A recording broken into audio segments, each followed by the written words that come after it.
नमस्कार बच्चों। परीक्षा एसएसएलसी परीक्षा मार्गदर्शी हिंदी उपलब्धि परीक्षा 3 कक्षा 10वीं समय 45 मिनट विषय हिंदी अंक 20। पहला मेन दिए गए विकल्पों में से सही उत्तर चुनकर लिखिए। पहला सवाल, देखना शब्द का प्रथम प्रेरणार्थक क्रिया रूप लिखिए। जवाब है दिखाना। दूसरा सवाल, 9 2 11 होना मुहावरे का अर्थ लिखिए। जवाब है भाग जाना। तीसरा सवाल, दोस्त शब्द का पर्यायवाची शब्द लिखिए। जवाब है दुश्मन।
दूसरा मेन, एक वाक्य में उत्तर लिखिए। पहला, ब्रीफ केस में क्या था। दूसरा, समय को खोने से क्या होता है। तीसरा मेन, इन लिखित प्रश्नों के 2-3 वाक्यों में उत्तर लिखिए। पहला सवाल, दोस्तों ने किन किन जानवरों से मुलाकात की। दूसरा सवाल, धीरज सक्सेना को बुद्धिमान रोबोट की ज़रूरत क्यों थी। तीसरा सवाल, मीना मैडम ने छात्रों से अंत में क्या कहा।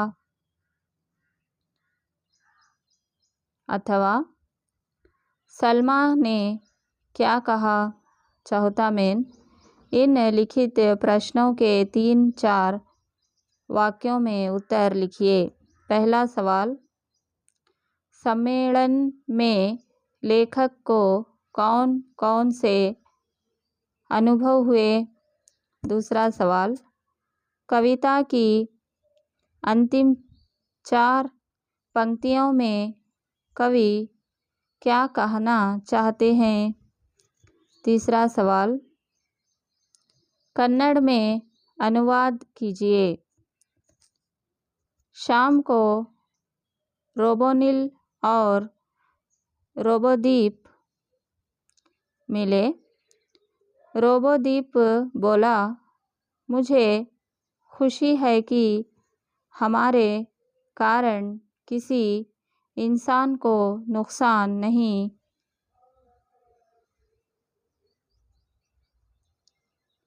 झेलना होगा।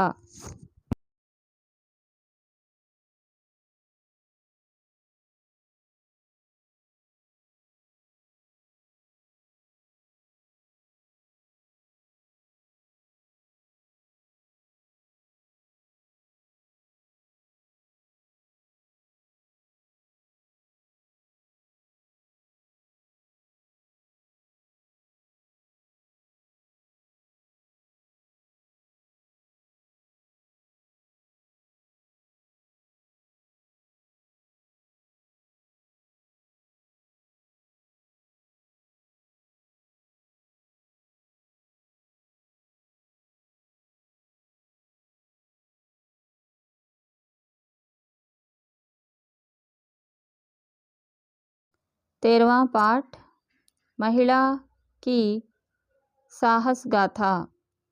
गतिविधि 1 दिए गए परिचय को स्पष्ट उच्चारण के साथ पढ़िए।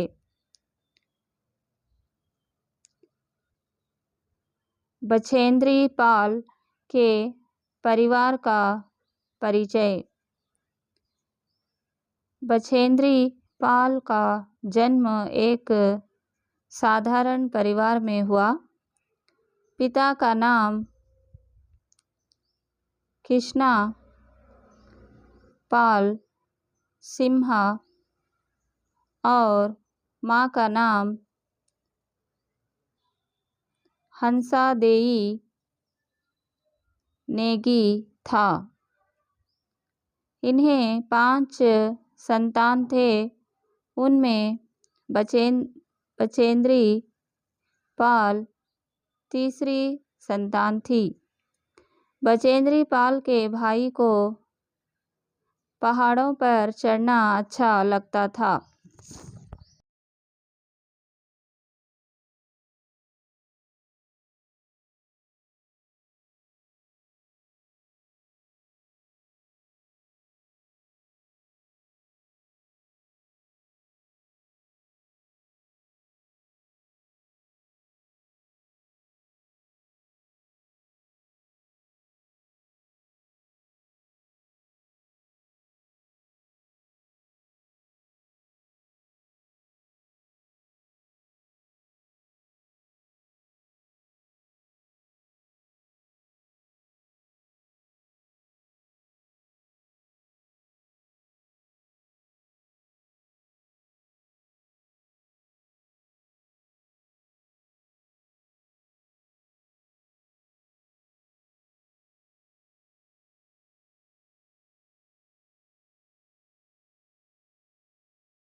पहला मेन परिचय को पूर्ण कीजिए। बछेंद्री पाल का जन्म डैश परिवार में हुआ। पिता का नाम डैश था। माता का नाम डैश।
बछेंद्री पाल के भाई को डैश अच्छा लगता था।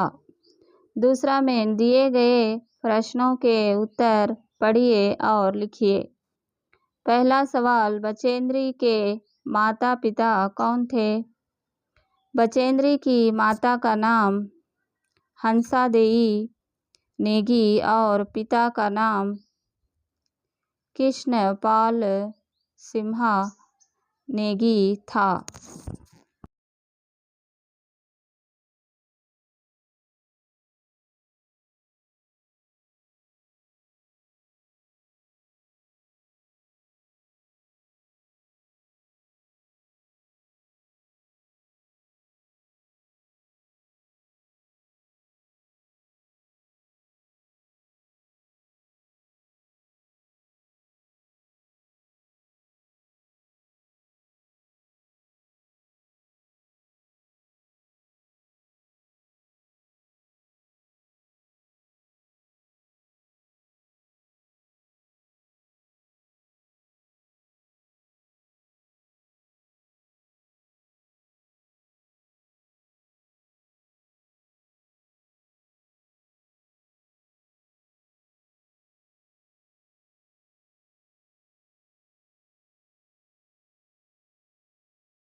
दूसरा सवाल, बचेंद्री पाल के भाई को क्या अच्छा लगता था? बचेंद्री पाल के भाई को पहाड़ों पर जाना अच्छा लगता था।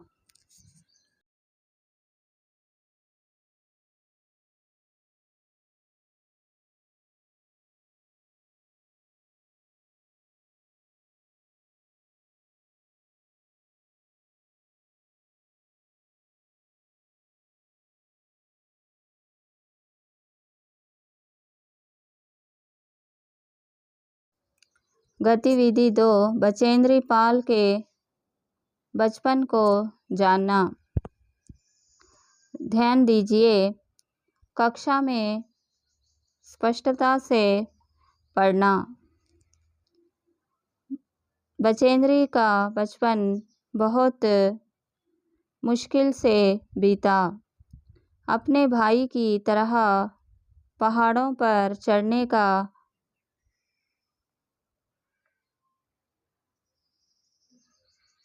निश्चय किया। पर्वतारोहण के लिए कठोर परिश्रम किया।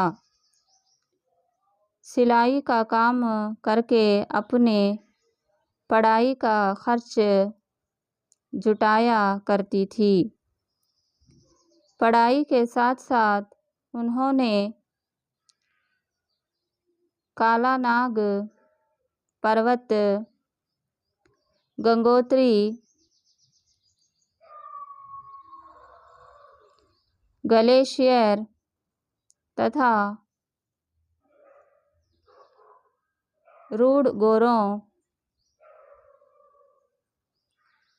पर्वत की चढ़ाई की।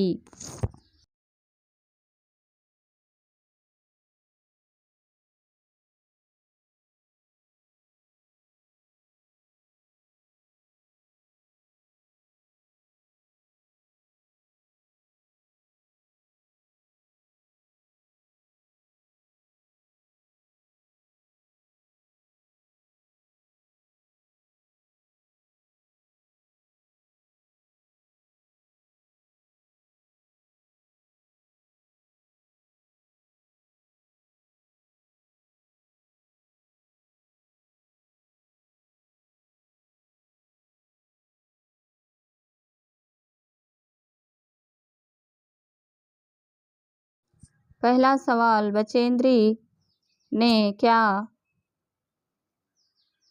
निर्णय किया? पढ़िए और लिखिए। बचेंद्री ने भाई की तरह पर्वत पर चढ़ने का निर्णय किया। दूसरा सवाल, बचेंद्री ने किस ग्लेशियर की चढ़ाई की? उत्तर, बचेंद्री ने गंगोत्री ग्लेशियर की चढ़ाई की।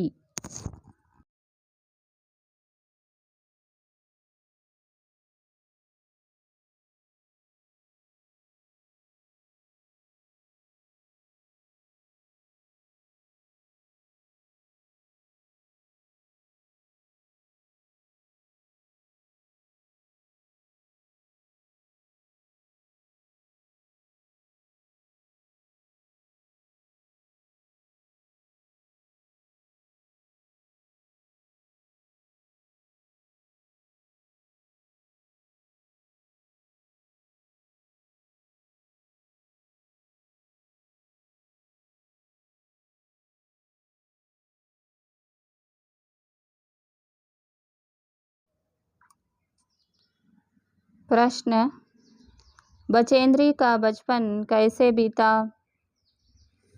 उत्तर: बचेंद्री का बचपन बहुत मुश्किल से बीता। अपने भाई की तरह पहाड़ों पर चढ़ने का निर्णय किया। पर्वतारोहण के लिए कठोर परिश्रम किया। सिलाई का काम करके अपने पढ़ाई का खर्च जुटाया करती थी।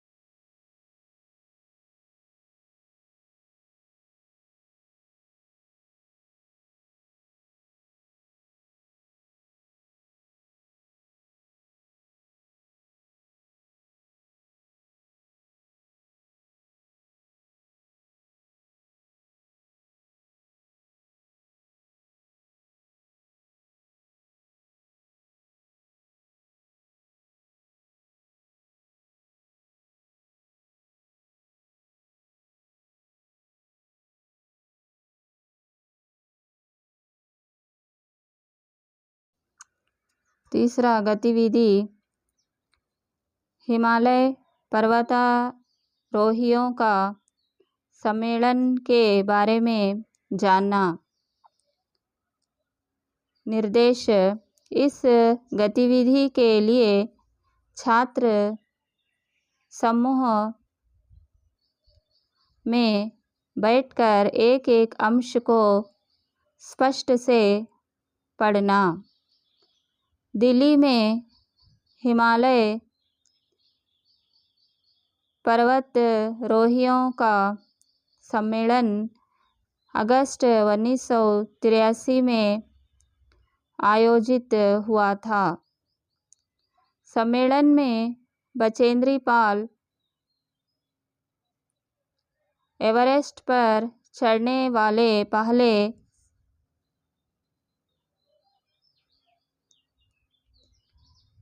पुरुष तेनजिंग नोर्गे से मिली। एवरेस्ट पर चढ़ने वाली पहली महिला जुंगके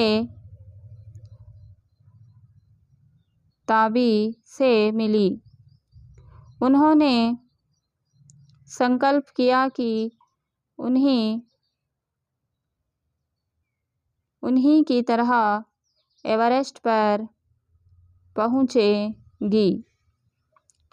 उनके साथ पर्वतारोही अंग दोरजी भी थे। पहला सवाल: पर्वतारोहियों का सम्मेलन कहाँ हुआ था? उत्तर: पर्वतारोहियों का सम्मेलन दिल्ली में हुआ था। दूसरा सवाल: बचेंद्री पाल सम्मेलन में किससे मिली थी? उत्तर: बचेंद्री पाल सम्मेलन में तेनजिंग नोर्गे तथा जुंगके ताबी से मिली थी।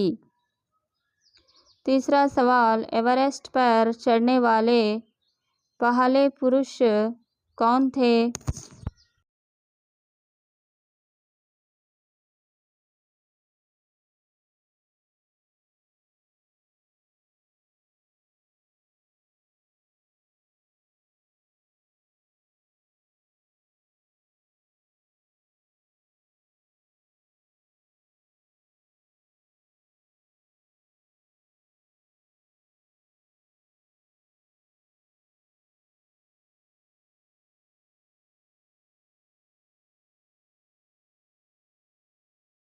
एवरेस्ट पर चढ़ने वाले पहले पुरुष तेनजिंग नोर्गे थे।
चौथा सवाल, एवरेस्ट पर चढ़ने वाली पहली महिला कौन थी? उत्तर, जुंके ताबी थी। पांचवा सवाल, एवरेस्ट पर चढ़ने वाली पहली भारतीय महिला बचेंद्री पाल।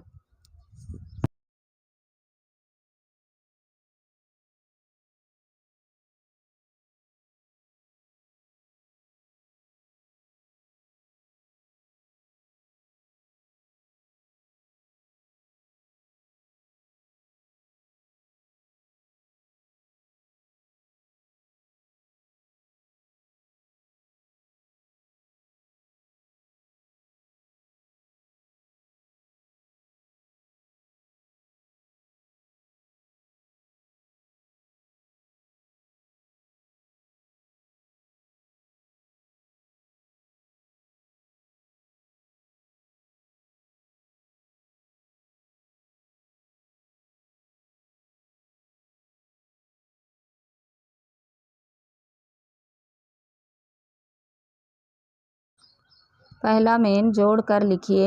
पहला, जुंके ताबी एवरेस्ट पर चढ़ने वाली प्रथम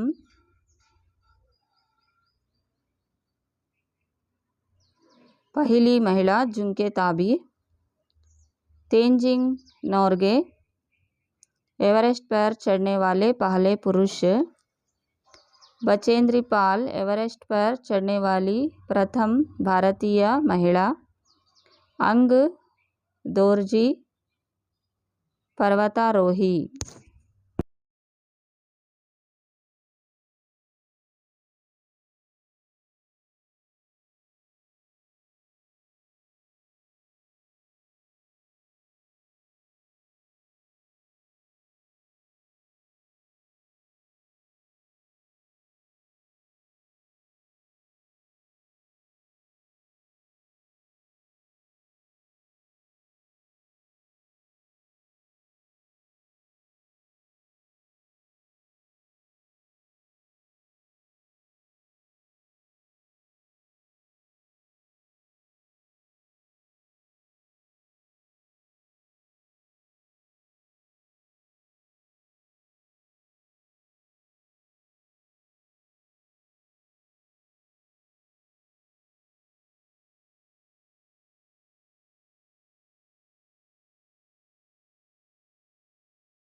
दूसरा सवाल, दिल्ली हिमालय पर्वतारोहियों का सम्मेलन में बचेंद्री पाल ने क्या संकल्प किया? उत्तर, दिल्ली में हिमालय पर्वतारोहियों का सम्मेलन अगस्त 1983 में आयोजित हुआ था। सम्मेलन में बचेंद्री पाल एवरेस्ट पर चढ़ने वाले पहले पुरुष तेंजिंग नोर्गे से मिली।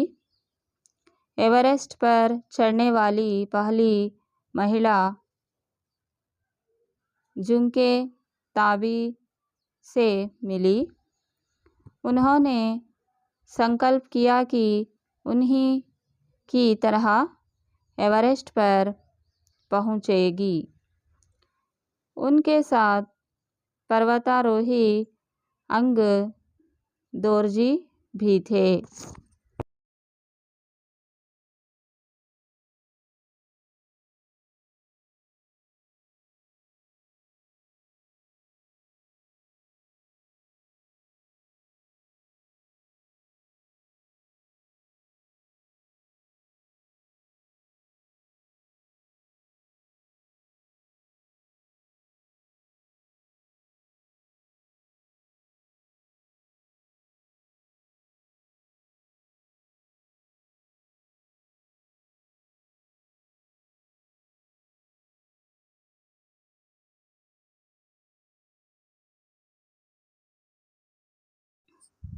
गतिविधि 4, पहाड़ एवरेस्ट पर चढ़ने की तैयारी। ध्यान से पढ़िए।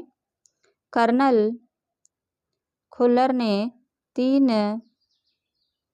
व्यक्तियों का समूह बनाया। बचेंद्री पाल सुबह 4 बजे उठी, बर्फ पिघलाई और चाय बनाई। कुछ बिस्कुट और आधी चॉकलेट का हल्का सा नाश्ता किया। 5:30 बजे अपने तंबू से निकल पड़ी। अंग दोरजी भी उनके साथ थे। प्रश्न: बचेंद्री ने पहाड़ पर चढ़ने की तैयारी किस प्रकार की?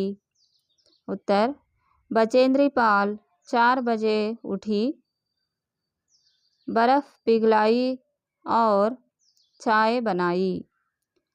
कुछ बिस्कुट और आधी चॉकलेट का हल्का सा नाश्ता किया। 5:30 बजे अपने तंबू से निकल पड़ी।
कोष्ठक में दिए गए शब्दों की सहायता से इन लिखित परिचय पूर्ण कीजिए और बर्फ, बिस्कुट, चाय, नाश्ता, चॉकलेट, तंबू, साड़ी, 5:30। बचेंद्री पाल सुबह डैश बजे उठी, डैश पिघलाई और डैश बनाई। कुछ डैश और आधी डैश का हल्का सा डैश किया, डैश अपने डैश से निकल पड़ी। गतिविधि 5: दक्षिणी शिखर पर बचेंद्री के अनुभव को जानना। ध्यान से पढ़िए। दक्षिणी शिखर पर हवा की गति बढ़ गई थी। तेज हवा चल रही थी। भूरे भूरे बर्फ के भूरे भूरे बर्फ के कारण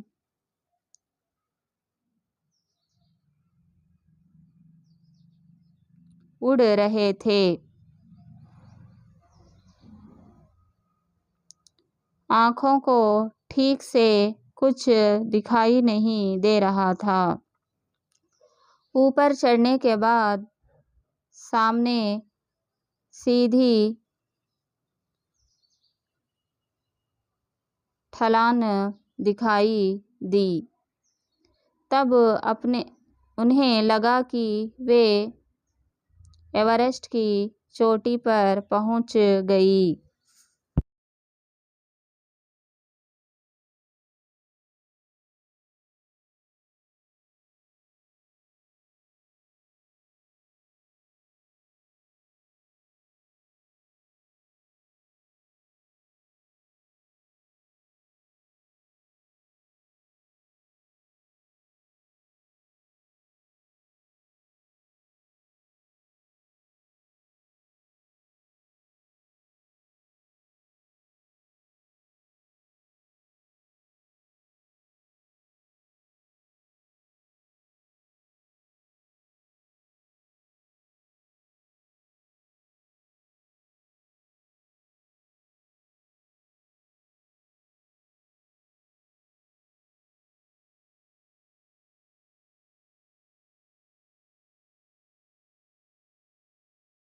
प्रश्न: दक्षिणी शिखर पर चढ़ते समय बचेंद्री के अनुभव के बारे में लिखिए।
पाठ 14 सुर श्याम। गतिविधि 1 कृष्ण का माँ यशोदा से शिकायत करना। इस पद्य में कृष्णा अपनी माता यशोदा से भाई बलराम की शिकायत ऐसे करता है।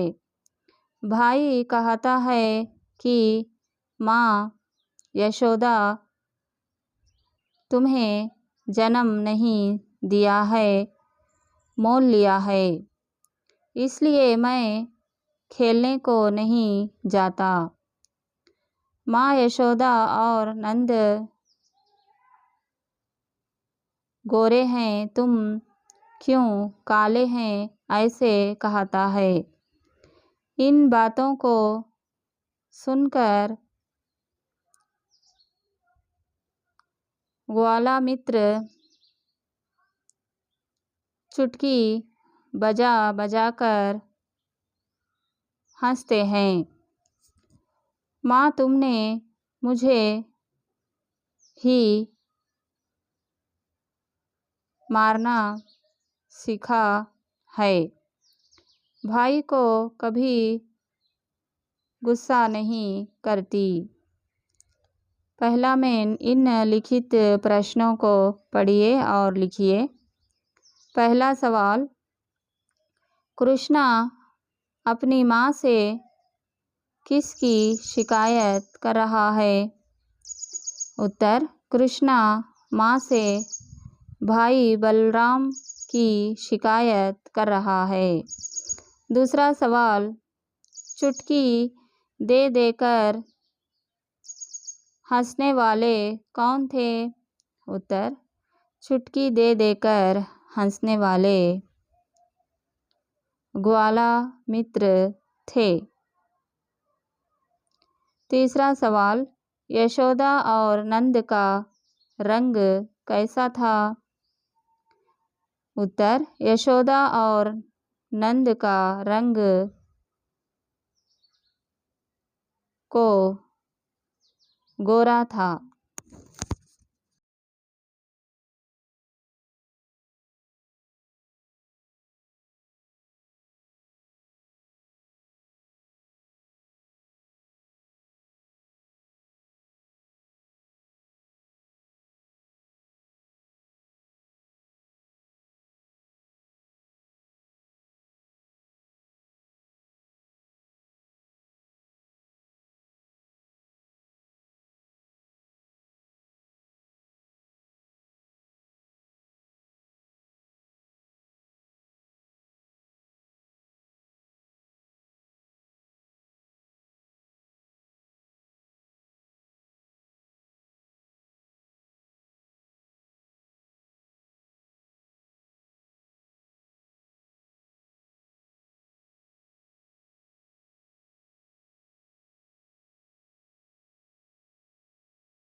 चौथा सवाल, कृष्ण बलराम के साथ खेलने क्यों नहीं जाना चाहता था?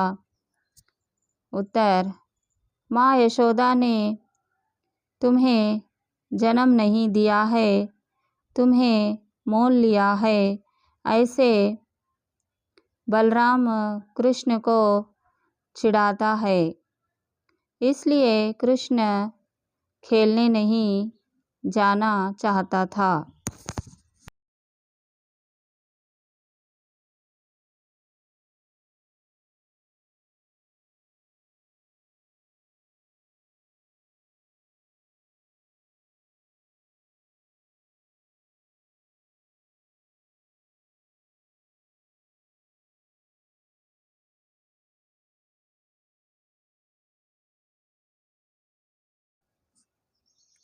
पांचवा सवाल, ग्वाला मित्र चुटकी बजा बजा कर क्यों हंसते हैं? उत्तर, बलराम कृष्णा को जब कहता है कि नंद और यशोदा गोरे हैं, तुम काले हो, इस बात को सुनकर ग्वाला मित्र चुटकी बजा बजा कर हंसते हैं।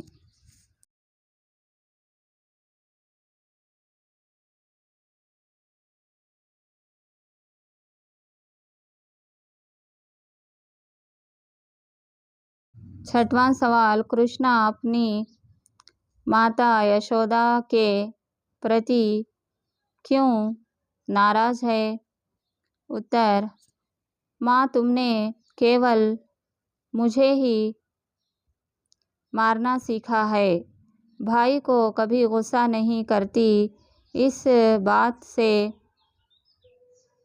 माता यशोदा के प्रति नाराज है।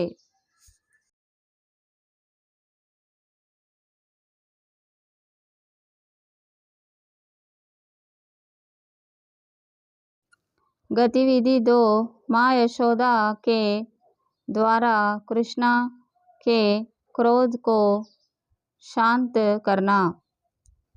उत्तर, बलराम जन्म से चुगलखोर और दुष्ट है। माँ गोधन की कसम खाकर कहती है, मैं ही तुम्हारी माता हूँ, तुम मेरे पुत्र हो। पहला सवाल, चुगलखोर कौन है? उत्तर, बलराम चुगलखोर है। दूसरा सवाल, यशोदा किसकी कसम खाती है? उत्तर, यशोदा गोधन की कसम खाती है।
तीसरा सवाल, यशोदा कृष्ण के क्रोध को कैसे शांत करती है? माँ यशोदा कृष्ण से कहती है कि बलराम जन्म से चुगलखोर और दुष्ट है। माँ गोधन की कसम खाकर कहती है, मैं ही तुम्हारी माता हूँ, तुम मेरे पुत्र हो।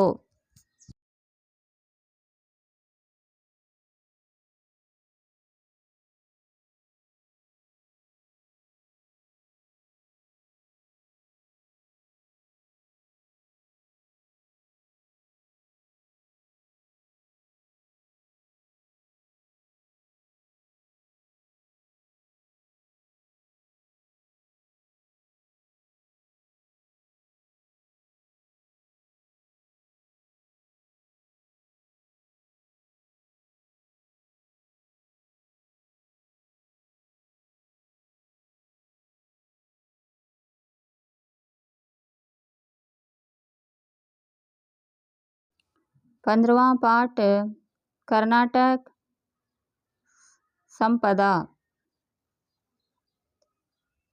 गतिविधि 1, कर्नाटक के प्राकृतिक सौंदर्य के बारे में जानना। पढ़िए और समझिए। कर्नाटक को प्रकृति ने अपने हाथों से सौंदर्य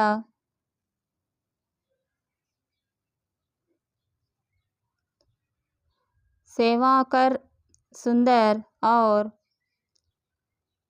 समृद्ध बनाया है। कर्नाटक की प्राकृतिक सुंदरता नयन मनोहर है।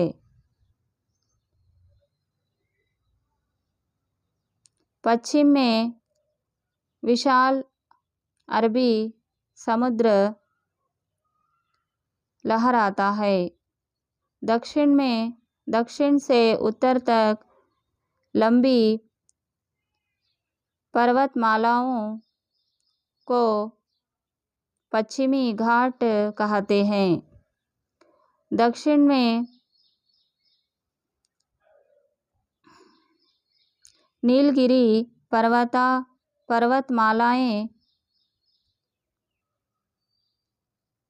शोभायमान हैं। पढ़िए और लिखिए। कर्नाटक के प्राकृतिक सौंदर्य का वर्णन कीजिए। कर्नाटक को प्रकृति ने अपने हाथों से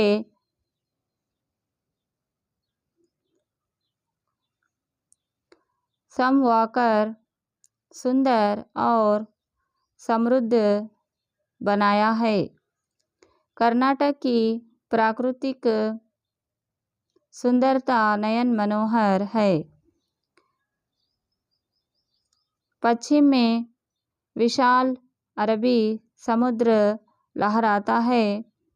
दक्षिण से उत्तर तक लंबी पर्वतमालाओं को पश्चिमी घाट कहते हैं। दक्षिण में नीलगिरी पर्वतमालाएं शोभायमान हैं।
पहला सवाल, पश्चिमी घाट किसे कहते हैं? कर्नाटक के दक्षिण से उत्तर तक फैली लंबी पर्वतमालाओं को पश्चिमी घाट कहते हैं। गतिविधि 2, कर्नाटक की विशेषताओं के बारे में पढ़िए और लिखिए। कर्नाटक की राजधानी बेंगलुरु है। कर्नाटक में विशाल संस्थाएं जैसे भारतीय विज्ञान संस्थान HAL, HMT, ITI,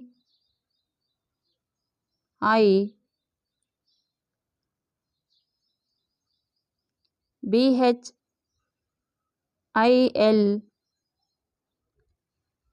BIL आदि। बेंगलुरु को सिलिकॉन सिटी कहा जाता है। CNR राव को भारत रत्न प्राप्त है। कर्नाटक के भद्रावती में कागज, लोहे और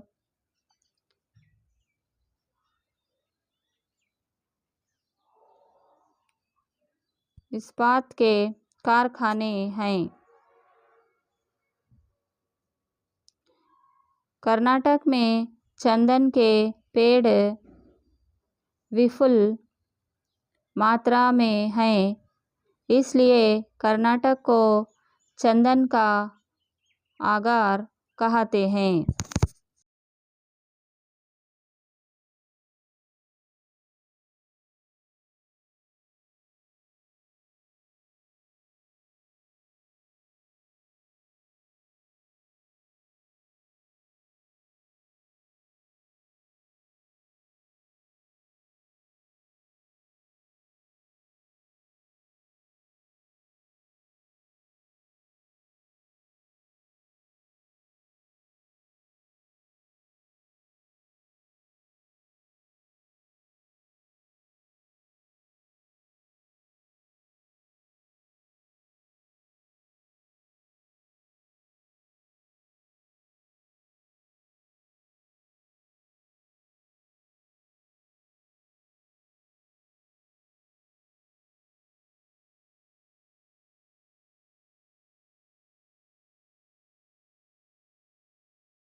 पहला में दिए गए प्रश्नों के उत्तर पढ़िए और फिर से लिखिए। पहला सवाल, कर्नाटक की राजधानी कौन सी है?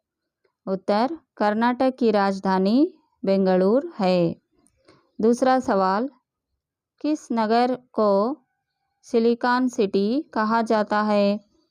उत्तर, बेंगलुरु को सिलिकॉन सिटी कहा जाता है।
तीसरा सवाल, भद्रावती में कौन कौन से कारखाने हैं? उत्तर, भद्रावती में कागज़, लोहे और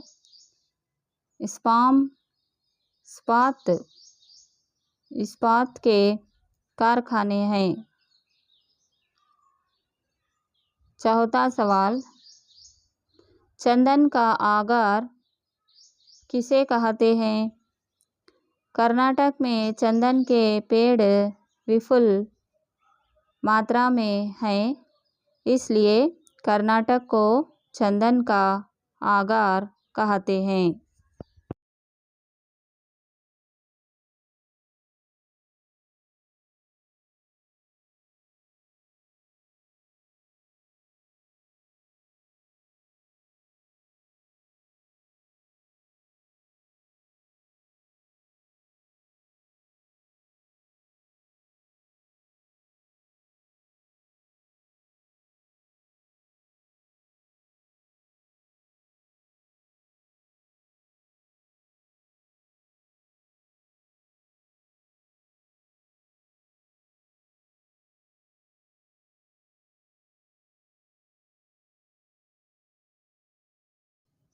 गतिविधि 3, कर्नाटक की प्रमुख नदियों और जलप्रपात के बारे में जानना।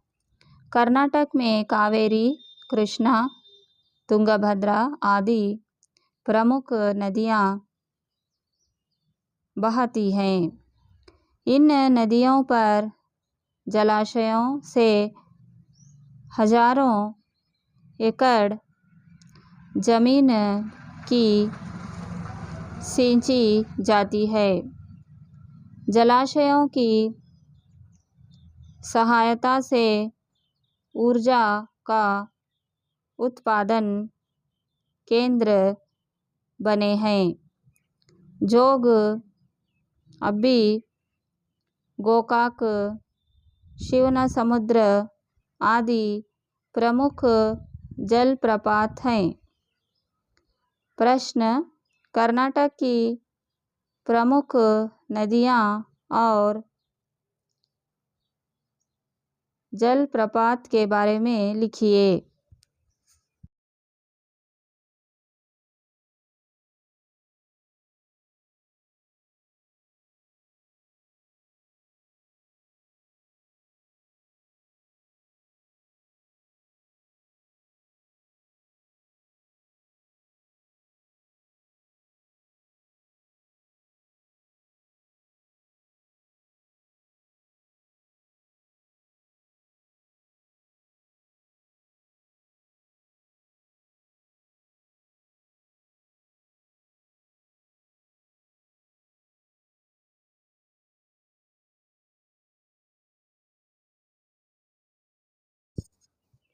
कर्नाटक में कौन कौन सी प्रसिद्ध नदियाँ बहती हैं? उत्तर: कर्नाटक में कावेरी, कृष्णा, तुंगभद्रा आदि प्रमुख नदियाँ बहती हैं।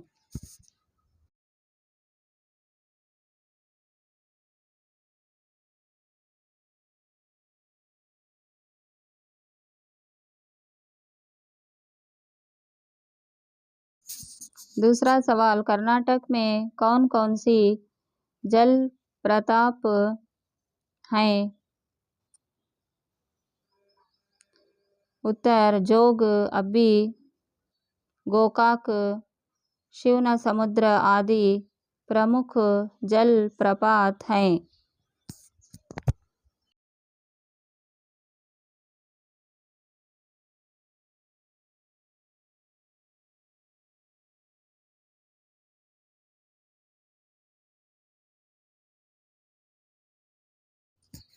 तीसरा सवाल, जलाशयों से क्या लाभ है? उत्तर: जलाशयों के पानी से हजारों एकड़ जमीन की सिंची जाती है। जलाशयों की सहायता से ऊर्जा का उत्पादन केंद्र बने हैं।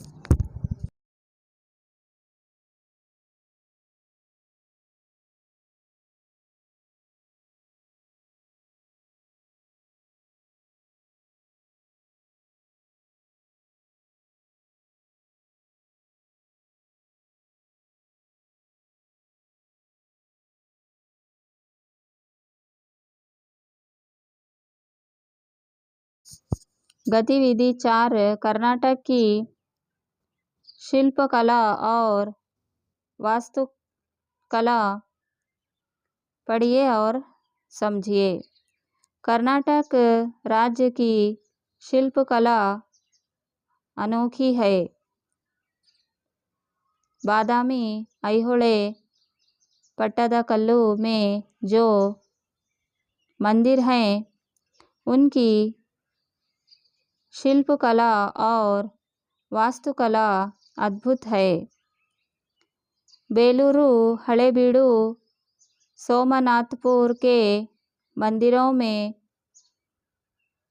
पत्थर की मूर्तियाँ सजीव लगती हैं।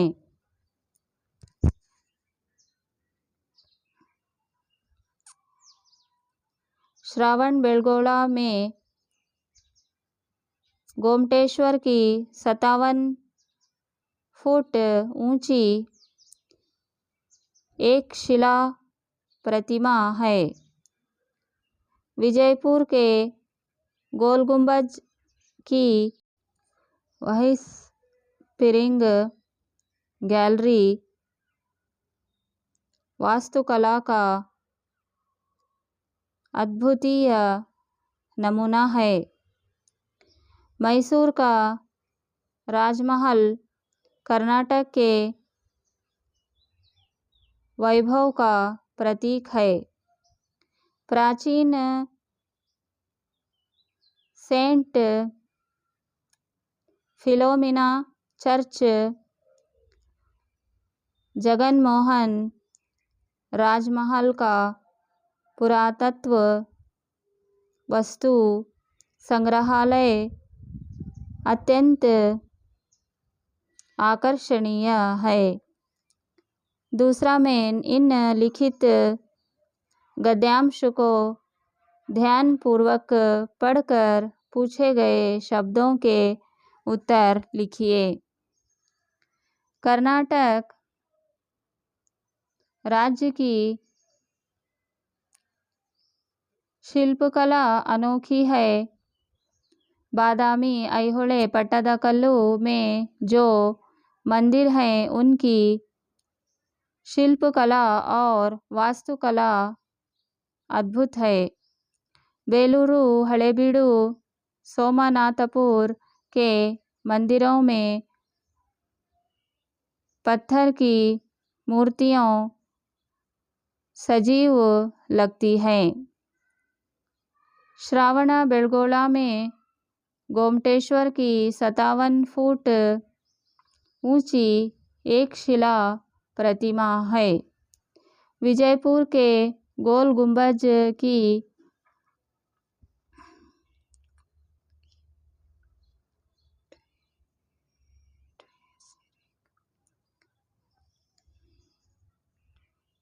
वही स्प्रिंग गैलरी वास्तुकला का अद्वितीय नमूना है।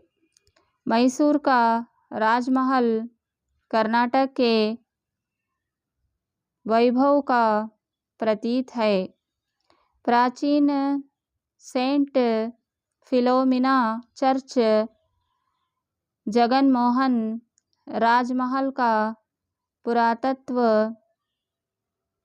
वस्तु संग्रहालय अत्यंत आकर्षणीय है। पहला सवाल, कर्नाटक राज्य की शिल्पकला कैसी है? दूसरा सवाल, कहाँ की मूर्तियाँ सजीव लगती हैं?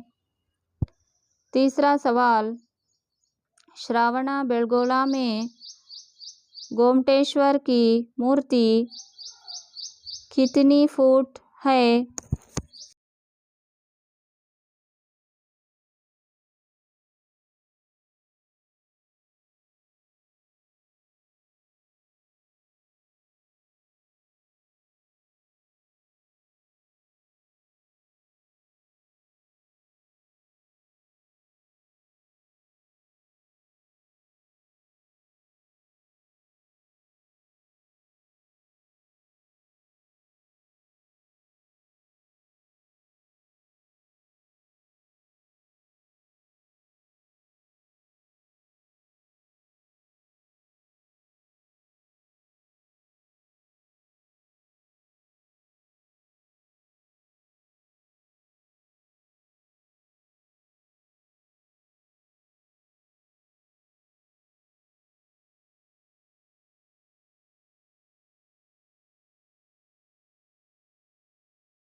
चौथा सवाल, विजयपुर के गोल गुंबज किसका अद्वितीय नमूना है? पांचवा सवाल, मैसूर का राजमहल किसका प्रतीक है? तीसरा में कर्नाटक की शिल्पकला और वास्तुकला का वर्णन कीजिए।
गतिविधि 5 कन्नड़ भाषा और संस्कृति को कर्नाटक के साहित्यकारों की देन। ध्यान से पढ़िए। वचनकार बसवण्णा, क्रांतिकार समाज सुधारक थे। अक्का महादेवी, अल्लमा प्रभु, सर्वज्ञ आदि संतों ने अपने अनमोल वचनों द्वारा प्रेम, दया और धर्म की सीख दी है। पुरंदरदास, कनकदास आदि भक्त कवियों ने भक्ति, नीति, सदाचार के गीत गाए हैं। पंप रन्ना, पोन्ना, कुमारव्यासा, हरिहरा, राघवांका आदि कवियों ने कन्नड़ साहित्य को समृद्ध बनाया है। आधुनिक काल के साहित्यकार कुवेंपु, दारा बेंद्रे, शिवराम कारंत, एम.वी. अयंगार, यू.आर. अनंतमूर्ति, गिरीश कार्नाड और चंद्रशेखर कंबार ज्ञानपीठ पुरस्कार से अलंकृत हैं। यह कन्नड़ भाषा, संस्कृति तथा कर्नाटक के लिए गौरव का विषय है। पहला मेन प्रश्न, कन्नड़ भाषा और संस्कृति को कर्नाटक के साहित्यकारों की देन के बारे में लिखिए।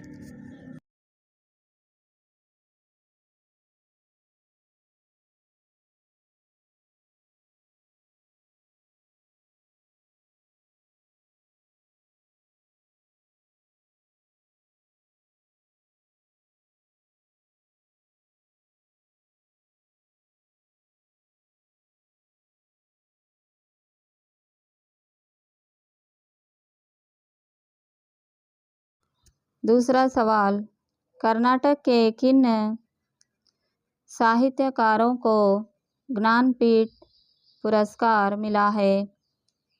आधुनिक काल के साहित्यकार कुवेंपु, दारा बेंद्रे, शिवराम कारंत, एम.वी. अयंगार, वी. कृ. गोकाक, यू.आर. अनंतमूर्ति, गिरीश कार्नाड और चंद्रशेखर कंबार ज्ञानपीठ पुरस्कार से अलंकृत हैं।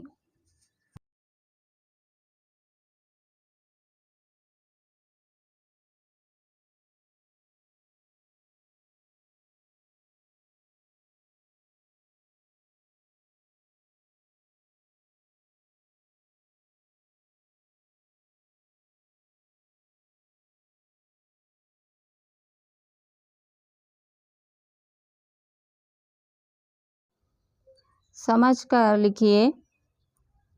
ज्ञानपीठ पुरस्कार के नाम। ज्ञानपीठ पुरस्कार Kuvempu, Dara Bendre, Shivram Karanth,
M.V. Iyengar, V. Krug Gokak, U.R. Anantamurthy.